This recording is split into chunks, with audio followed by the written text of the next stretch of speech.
Pravoslavni verniki ta konec tedna praznujejo Božič. Na Vranskem bodo v letošnjem letu začeli z obnovo trga. V celjski bolnišnici omejili obiske na ginekološko-porodniškem oddelku. Slovenske košarkarice vseh generacij se bodo v nedeljo predstavile na All Starsu. Spoštovane gledalke, cenjeni gledalci, še zadnjič v tem delovnem tednu lepo zdrav iz naše informativne oddaje Dogodki dneva. Pravoslavni verniki danes praznujejo Badnji dan, ob koncu katerega bodo pričakali Božič. Na Badnji dan, ki pomeni bdenje oziroma pričakovanje, bodo v pravoslavnih cerkvah potekala bogoslužja, na katerih bodo vernikom razdelili hrastova polena, badnjake. Naša ekipa je dopoldan obiskala Srbsko pravoslavno cerkev Svetega Save v Celju.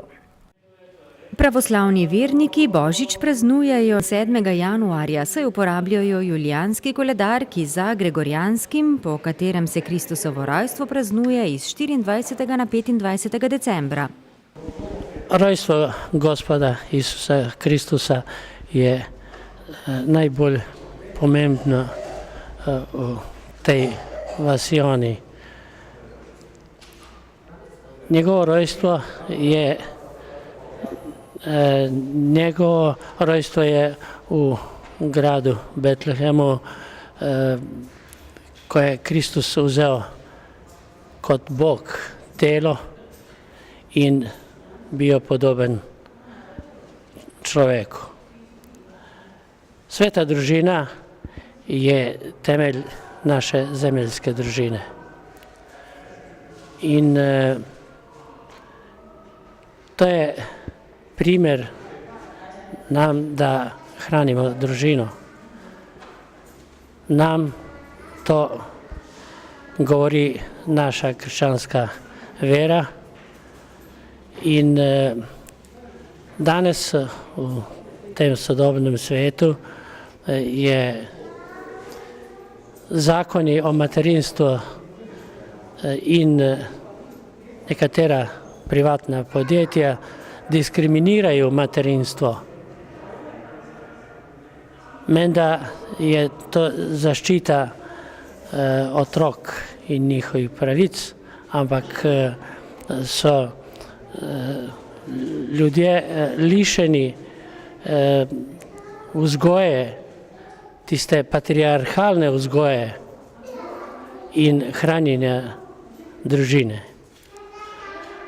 Voščim vsem kristijanom Božič in novo leto 2017, da v sebi imajo mir, ljubezen, tudi da grade mostove mira in ljubezni z drugimi ljudmi, brez razlike na vero ali pa narodnost, ker svaki človek je oblika Božja in zaradi tega smo potrebni tega, da spoštujemo eni druge in da živimo eni z drugimi. V ljubezni in miru. Na Božič se pravoslavni verniki pripravljajo 6 tednov, ko zanje velja tudi post. Dan pred Božičem, torej danes, 6. decembra, praznujejo Badnji dan, ki pomeni bdenje oziroma pričakovanje. Verniki po stanovanjih posujejo slamo, ki simbolizira hlevček, v katerem se je rodil Jezus. Pri polnočnici zakurijo hrastova polena, imenovana badnjak, in jih razdelijo vernikom, ki jih kot znamenje novorojenega Jezusa odnesejo domov. Danes dopoldan pa so tudi v Celju pripravili tradicionalno liturgijo, ki jih je popeljala v praznični čas.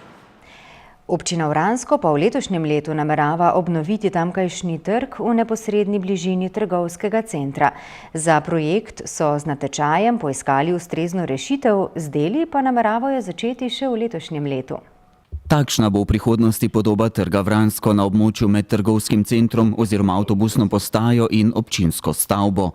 Projektna rešitev predvideva popolno prenovo zdaj makadamskega dela parkirišča in prestavitev mostu. Tukaj gre za celovit projekt, ki je dobil svojo podobo na podlagi javnega razpisa. 9 različnih arhitektonskih rešitev se je takrat potegovalo za to področje po izboru krajanov. Smo zdaj v fazi pridobivanja PGD dokumentacije za tisti projekt, ki je bil takrat najbolje ocenjen. Tukaj gre za izgradnjo novega mostu, za povezovalno cesto z avtobusno postajo, za parkirišča, predvsem pa za en osrednji prostor za druženje in srečevanje ljudi v centru kraja Vransko. Sicer v občini s proračunom, ki so ga tamkajšnji svetniki že sprejeli in je vreden 2,7 milijona evrov, načrtujejo tudi nekaj drugih naložb. Pričakovanja so kar velika. Jaz upam, da bomo uspeli pridobiti na razpisu sredstva za obnovo, prepotrebno obnovo Šventnerjeve hiše. To je del naše kulturne dediščine, ki je potreben, da se ga prenovi in da se ga zavaruje za prihodnost. Pa pričakujem, da bomo pridobili gradbeno dovoljenje in verjetno tudi še kaj naredili na prenovi centra trga Vransko. Drugače pa, kot sem že povedal, zaključek izgradnje mostu in dovozne ceste do poligona, pa ukvarjali se bomo z prenovo in rekonstrukcijo ceste Vransko-Vologa Lepa. Da bi v občini, kjer sicer skrbno obrnejo vsak evro, lahko naredili še več, doda župan in s prstom pokaže na državo. Sam izvajati bi bilo treba sprejeti zakonodajo. Zdaj se soočamo s tem, da se krši zakon, izračunana povprečnina za občine je eno, po zakonu izračunana povprečnina dodeljena pa sprejeta v proračunskih dokumentih države pa drugo. In tukaj gre za izjemno velik razkorak, ki ni razumljiv, ker Slovenije brez podeželja ni.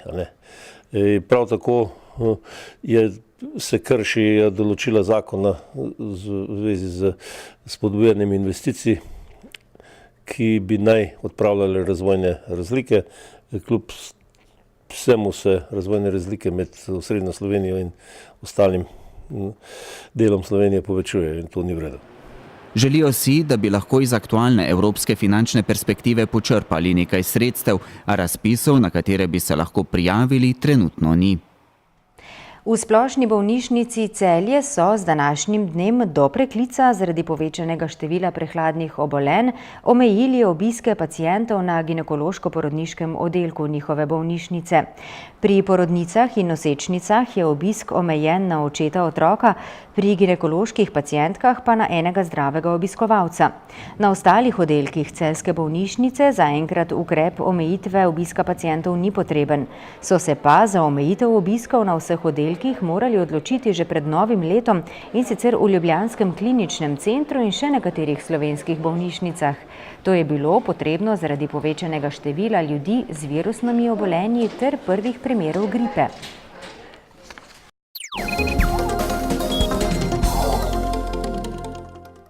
Maribor pa bo v nedeljo gostitelj ženskega All-Star turnirja 2017. V dvorani Tabor se bodo v 6 tekmah vseh starostnih kategorij predstavile najboljše slovenske košarkarice vseh generacij.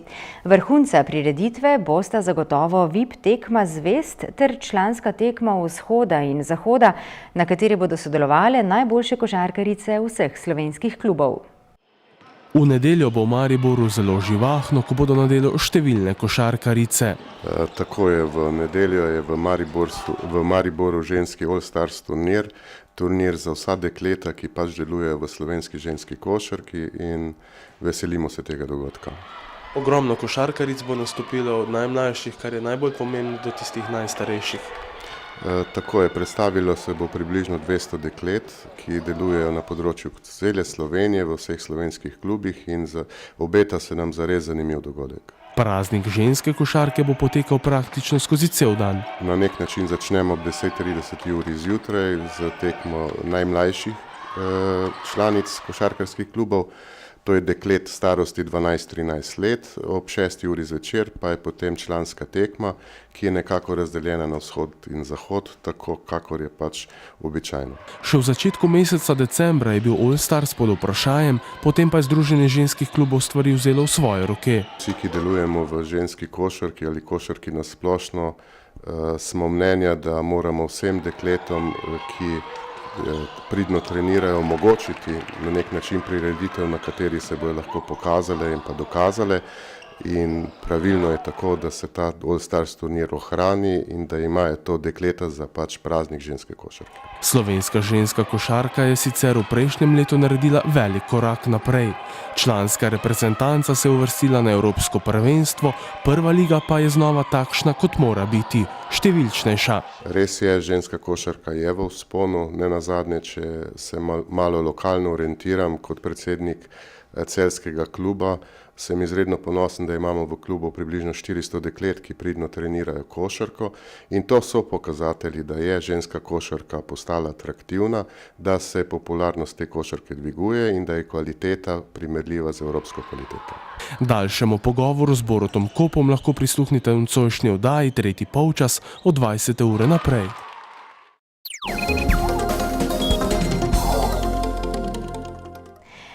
Jutri bo precej jasno, zvečer se bo v severni in vzhodni Sloveniji postopno pooblačilo. Veter bo popoldne oslabel tudi v severovzhodni Sloveniji. Najnižje jutranje temperature bodo od -17 do -9, ob morju okoli -3. Najvišje dnevne od -6 do -1, ob morju okoli 2 stopinji Celzija. Konec tedna bo zelo mrzlo. Temperature bodo v notranjosti države ostale krepko pod lediščem. V nedeljo bo zmerno do pretežno oblačno in še mrzlo. V ponedeljek bo na vzhodu države pretežno oblačno, drugod pa delno jasno. Toliko v današnji informativni oddaji. Hvala lepa za vašo pozornost, bodite z nami tudi v prihodnjem tednu. Nasvidenje.